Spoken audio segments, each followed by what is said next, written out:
Γεια σας παιδιά, τι κάνετε? Ελπίζω να είστε όλοι καλά, να περνάτε δημιουργικά το χρόνο σας. Βρισκόμαστε στην κουζίνα του WD, πιστεύω να μην μας ξεχάσατε και είμαστε εδώ για να κάνουμε μια πεντανόστιμη συνταγή.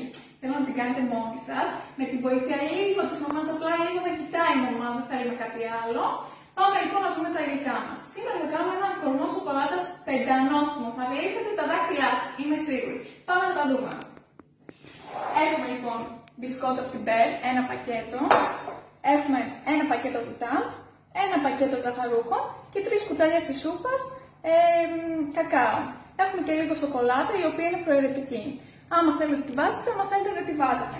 Όλα αυτά τα υλικά, εκτός από τα μπισκότα, αυτά δηλαδή τα δεύτερα τα υλικά, θα τα πάρουμε και θα τα βάλουμε σε ένα βαθύ τηγανάκι για να ζεσταθούν.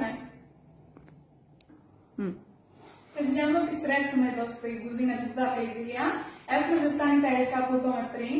Τώρα, αυτό που μένει είναι να σπάσουμε τα μπισκότα μας στα 4, να τα προσθέσουμε όλα μέσα, έτσι σε μικρά κομματάκια. Είτε είναι σε 4, είτε βγουν λίγο πιο μικρά, δεν μας πειράζει καθόλου. Βάζουμε λοιπόν το ένα πακέτο στην Μπέρ που είπαμε, εδώ μέσα, ανακατεύουμε όλα τα υλικά μαζί, τα αφήνουμε λίγο να κρυώσουν και μετά, αφού κρυώσουν λίγο, τα βάζουμε σε μια λαδόκορα, τα κάνουμε έτσι κυλινδρικά και τα βάζουμε στην κατάρτιση για 5 ώρες. Μετά ο κορμός μας είναι έτοιμος να το φάμε. Τέλεια παιδάκια μου, καλή σας τύχη, φιλάκια πολλά, τα λέμε στο επόμενο βίντεο. Μην ξεχάσετε να πατήσετε like, να κάνετε εγγραφή και να σχολιάσετε με τα καλύτερα λόγια τη συνταγή μας από κάτω. Φιλάκια πολλά, γεια σας.